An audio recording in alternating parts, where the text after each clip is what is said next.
Hello students, again welcoming you to the unit tuition classes where you are going to study the maths with Gaurav sir.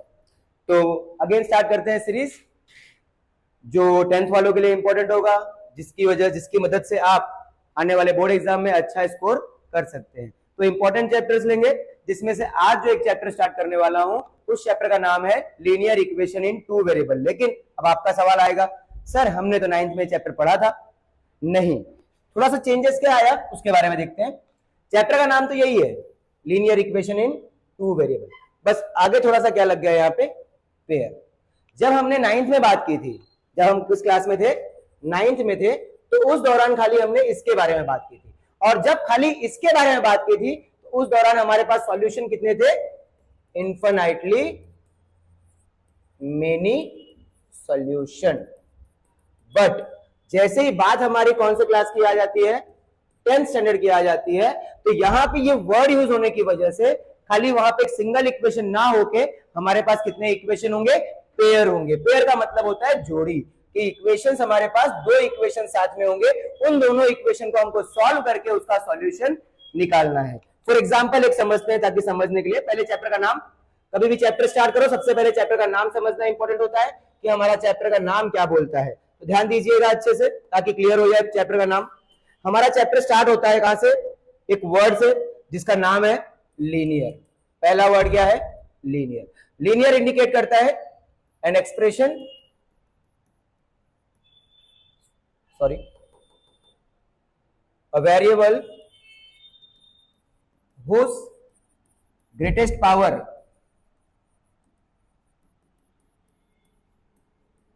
is 1, or we can say an expression having degree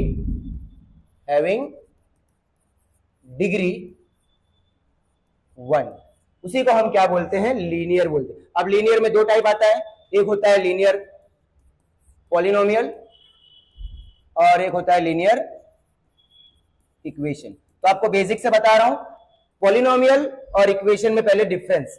polynomial में क्या होता है, खाली variable होता है लेकिन equal की sign नहीं होती है। वही अगर मैं इक्वेशन की बात करूं तो इक्वेशन में क्या होगा, इक्वल की साइन भी आ जाएगी। तो अगर किसी एक्सप्रेशन के अंदर एन एक्सप्रेशन, अगर किसी एक्सप्रेशन में क्या हो, वेरिएबल भी हो और इक्वल की साइन भी हो, अगर ये दो चीजें कहीं पे भी आपको दिख रही है, दैट मीन समझ जाना वो चीज क्या है, इक्वेशन है। और जहां खाली वेरिएबल दिखे बट इक्वल की साइन ना दिखे तो समझ जाना वो क्या है, पॉलिनोमियल। तो लेकिन सर हमको तो खाली किस बारे में बात करना है, लीनियर इक्वेशन। किसके बारे में बात करना है, लीनियर इक्वेशन। तो लीनियर इक्वेशन क्या हुआ, एन इक्वेशन, एक ऐसा इक्वेशन जिसका डिग्री, whose degree is 1, एक ऐसा इक्वेशन जिसका डिग्री क्या होता है, 1 होता है, उसी को क्या बोलते हैं हम, linear equation. For example 2x + 3 = 7। Sir सबसे पहले ये बताइए कि इसको इक्वेशन कैसे बोलेंगे, क्यों, क्योंकि यहां पे क्या दिख रहा है अपने को, सबसे पहले वेरिएबल भी दिख रहा है और साथ में क्या दिख रहा है, इक्वल की साइन भी दिख रही है। जैसे ये दो चीजें दिख रही है दैट मींस ये क्या कहलाया, इक्वेशन। अब क्वेश्चन ये आता है, सर इक्वेशन तो आपने हमको बताया था 3 टाइप के होते हैं, एक होता है हमारा लीनियर, एक होता है हमारा क्वाड्रेटिक और एक होता है हमारा क्यूबिक। और हम किसके बारे में बात कर रहे हैं, लीनियर। लीनियर कब होता है, एक ऐसा इक्वेशन जिसका डिग्री क्या हो, 1 हो। तो अब देखो इस वेरिएबल के ऊपर हाईएस्ट पावर क्या दिख रहा है, 1 दिख रहा है कि नहीं। जब कोई पावर ना हो दैट मींस वो क्या है, 1 है, तो डिग्री क्या कहलाया, 1। तो ये इक्वेशन जो है वो कैसा इक्वेशन है, लीनियर इक्वेशन। लेकिन ये लीनियर इक्वेशन तो है, लीनियर इक्वेशन तो है, बट इन 1 वेरिएबल है, क्योंकि इसके अंदर खाली एक ही वेरिएबल यूज हुआ है, इसीलिए इस इक्वेशन को क्या बोलेंगे हम, linear equation in 1 variable. But हमारा चैप्टर तो सर हमारा लीनियर इक्वेशन इन 2 वेरिएबल है, तो 2x + 3y = 7। अब देखिए, अब इसके अंदर देखिए ये क्या है, वेरिएबल, ये क्या है, वेरिएबल, और ये क्या है, इक्वालिटी की साइन। जहां पे वेरिएबल और इक्वालिटी की साइन दिखे दैट मींस वो क्या कहलाया, इक्वेशन। और दोनों वेरिएबल के ऊपर हाईएस्ट पावर 1 है, इसीलिए क्या कहलाया, लीनियर इक्वेशन। और इस लीनियर इक्वेशन के अंदर हमारे पास दो अलग अलग वेरिएबल है, इसके लिए बोलेंगे linear equation in two variable. Sir ये तो हमने 9th में पढ़ा था, तो इस 10th में क्या खासियत आया? बस 10th में यहां लग गया हमारे पास पेयर ऑफ। तो ये है हमारे चैप्टर का नाम। अब इस पेयर के बारे में हम इंडिकेशन देखेंगे कि पेयर के अंदर क्या चीजें होती है। For example 2x plus 3y equals to 7, 3x plus 2y equals to 14। अब देखिए हमारे पास यहां कितना इक्वेशन है? सर दो इक्वेशन है हमारे पास। क्या दोनों के दोनों लीनियर है? Yes sir. लीनियर क्यों है? क्योंकि वेरिएबल जो है, वेरिएबल का हाईएस्ट पावर क्या है? 1 है, इसके लिए लीनियर भी कहलाया। और इक्वेशन क्यों है सर? क्योंकि वेरिएबल भी है और इक्वल की साइन भी है, तो लीनियर इक्वेशन भी है। क्या इसके अंदर दो वेरिएबल दिख रहा है? हाँ सर, इसके अंदर दो वेरिएबल है। कौन कौन सा है? x भी है और y भी है। इसके लिए हम इसको क्या बोलेंगे? Linear equation in two variable.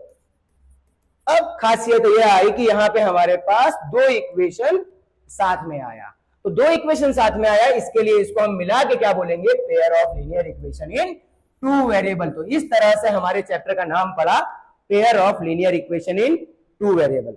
Sir इस चैप्टर में करना क्या है? क्वेश्चन ये आता है। तो इस चैप्टर में करना कुछ नहीं है, जैसे कि एग्जांपल लेते हैं हम, x plus Y is equal to 9 है, x minus Y is equal to 3 है। क्या ये linear equation in two variable है? हाँ है। क्यों? क्योंकि देखिए दो वेरिएबल है, दोनों का हाईएस्ट पावर कितना है? 1 है, डिग्री 1 हुआ, दो वेरिएबल वाला है और इक्वेशन है, इसके लिए क्या कहलाया? Linear equation in two variable. और साथ ही साथ दो इक्वेशन साथ में दिख रहा है, इसके लिए क्या कहलाया? Pair of linear equation in two variable. तो अब क्वेश्चन ये आता है, सर हम क्या करने वाले हैं इस चैप्टर में? हम इस चैप्टर के अंदर इसका सॉल्यूशन निकालने वाले हैं। मतलब हमको क्या करना है? एक्स और वाई की वैल्यू निकालनी है कि एक्स और वाई की ऐसी कौन सी वैल्यू होगी जिसको इस इक्वेशन में डालूं तो 9 आ जाए और उसी इक्वेशन में डालूं तो 3 भी आ जाए। अब तुरंत बच्चे पहुंचते हैं, बोलते हैं सर 5 और 4 डाल दो ना, 9 आ जाएगा। सही बात है। 5x की जगह अगर मैं 5 डाल दूं और y की जगह अगर मैं 4 डाल दूं तो 5 प्लस 4 करने पे 9 तो आ रहा है, लेकिन ये कंडीशन हमारा सेकंड वाले इक्वेशन में प्रूव नहीं हो रहा है। देखिए x की जगह 5, y की जगह 4, तो आंसर क्या आ जा रहा है? 1 आ रहा है, लेकिन मुझे क्या चाहिए था? 3। अब पीछे से एक लड़का खड़ा होता है, सर हम एक और वैल्यू डाल सकते हैं, 6 और 3 डाल के देखते हैं। x की जगह 6, 6 प्लस 3 9 आया, और x की जगह 6 माइनस और ये y की जगह 3 आया कि नहीं? तो ये 6 और ये 3, x की वैल्यू 6 और x की वैल्यू 3, ये क्या आया? इसका सॉल्यूशन। सर मेरे को समझ में आ गया। इंपॉर्टेंट यही आता है कि हमको समझ में आता है कि नहीं कि हम इस चैप्टर के अंदर करने वाले क्या है। तो हम इस चैप्टर में क्या करने वाले हैं? हमारे पास दो इक्वेशंस होंगे इस तरह से। अब इन दोनों इक्वेशन के अंदर हमको x और y की ऐसी वैल्यू फाइंड करनी है जिसको पुटअप करने पे दोनों इक्वेशन के अंदर आंसर क्या आए? सेटिस्फाइड आंसर आए। सर ये तो बहुत आसान है। चलो ठीक है, x plus Y is equal to 12 और x minus Y is equal to 10 minus to 8। यहाँ पे हमारे पास एक इक्वेशन है x plus Y equal to 12 और x minus Y equal to 8। क्या ये linear equation in two variable है? यस सर है, क्योंकि इसके अंदर दो अलग अलग वेरिएबल लगे हैं और दोनों वेरिएबल के ऊपर पावर क्या लगा हुआ है? 1। और ये खास करके इक्वेशन क्यों है? क्योंकि वेरिएबल भी है और इक्वल की साइन है और दो इक्वेशन साथ में है, इसके लिए हम इसको बोलेंगे pair of linear equation in two variable. इसीलिए इसका नाम क्या पड़ा? पेयर। पेयर क्यों पड़ा? क्योंकि दो इक्वेशन साथ में। सर अभी तो आपने बताया इन चीजों के बारे में कि हमको x और y की ऐसी वैल्यू खोजनी है जिसको पुटअप करूं तो 12 आ जाए। तो एक काम करते हैं सर, x की जगह पे हम 6 डालते हैं और y की जगह पे हम 6 डालते हैं, तो 6 प्लस 6 12 आ गया। Very good. लेकिन जब मैं x माइनस वाई वाले इक्वेशन में इसको पुटअप कर रहा था तो 6 माइनस 6 करने पे क्या आ रहा है? 0। लेकिन मुझे क्या चाहिए था?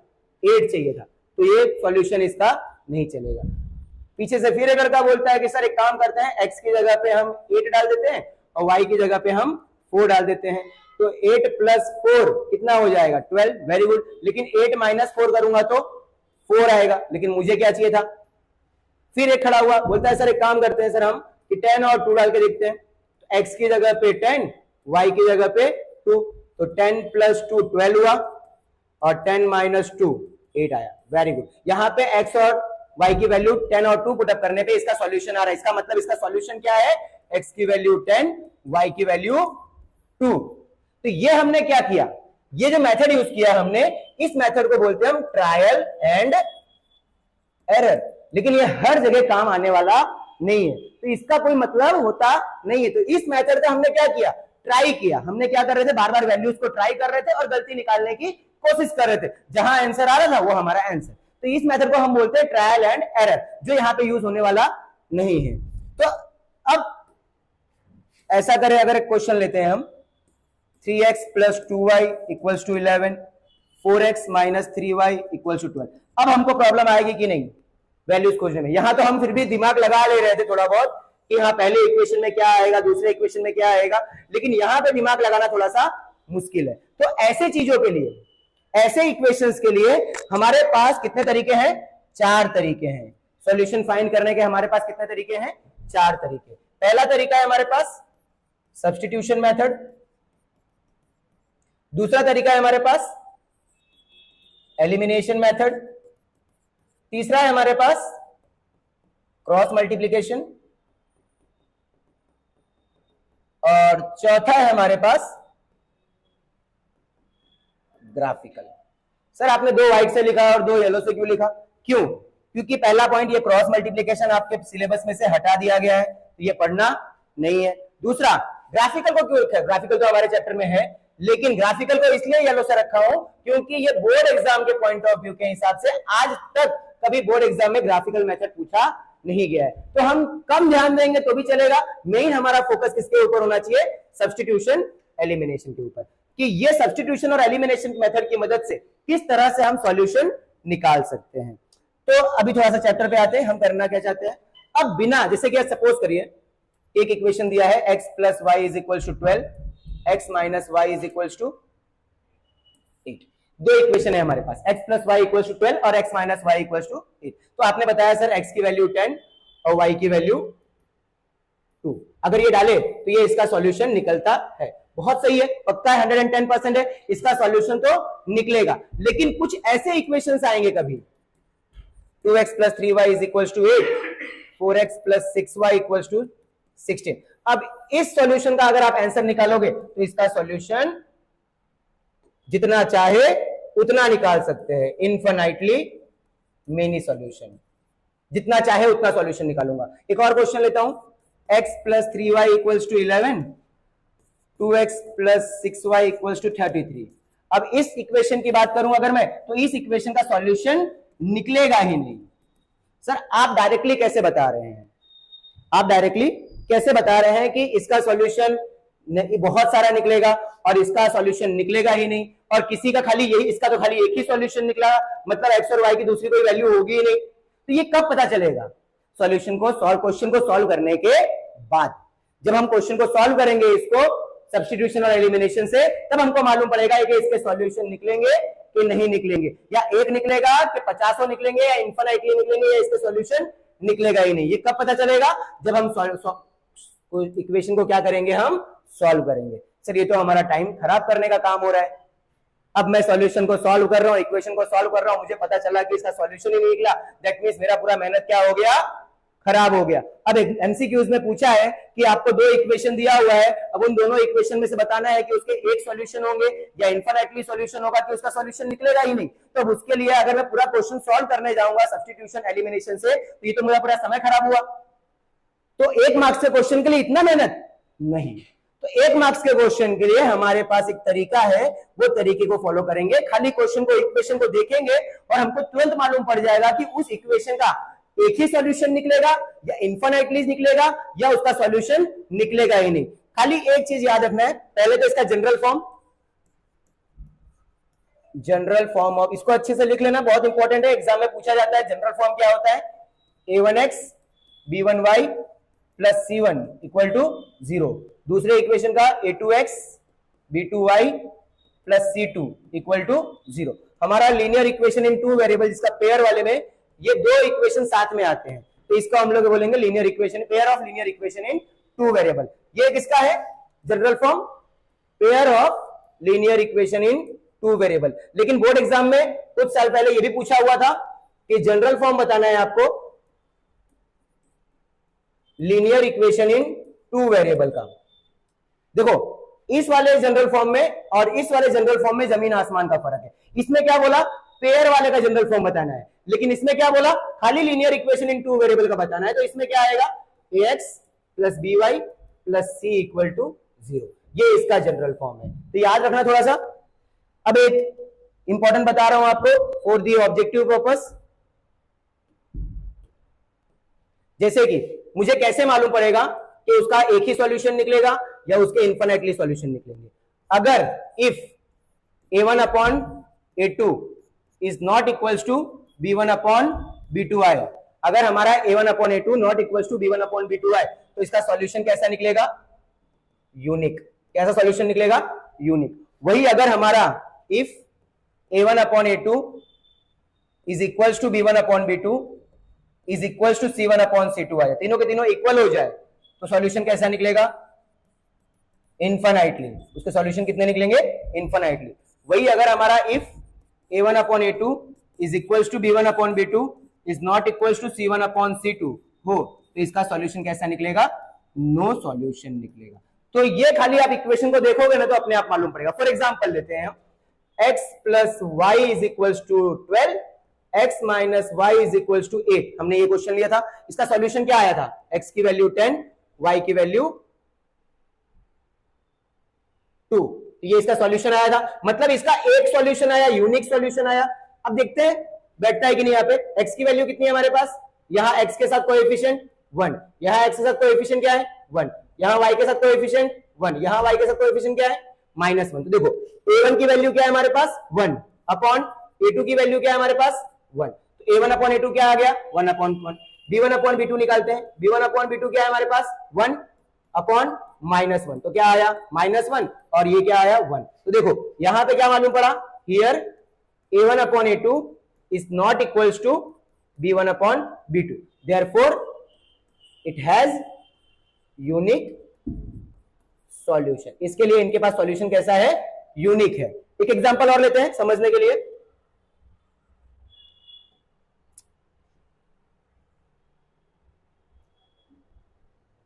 जैसे कि क्वेश्चन हमारे पास है 2x plus 3y plus 4 equals to 8 sorry equals to 0, 4x plus 6y plus 12 equal to 0।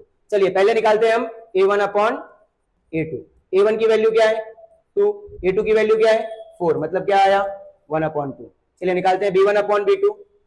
b1 की वैल्यू क्या आई 3, b2 की वैल्यू क्या है 6, क्या आया 1 अपॉन 2। अब देखिए दोनों सेम आ गया, तीसरे के ऊपर भी जाना पड़ेगा, c1 अपॉन c2 क्या आया 4 अपॉन 12 दैट इज 1 अपॉन 3। यहां पे क्या मालूम पड़ा, हियर a1 अपॉन a2 जो है वो b1 अपॉन b2 के इक्वल तो है but not equal to c1 upon c2। जब भी ऐसा हुआ दैट मींस इसके अंदर सॉल्यूशन कैसे निकलेंगे, सॉल्यूशन इसका निकलेगा ही नहीं, इसका सॉल्यूशन क्या होगा, नो सॉल्यूशन।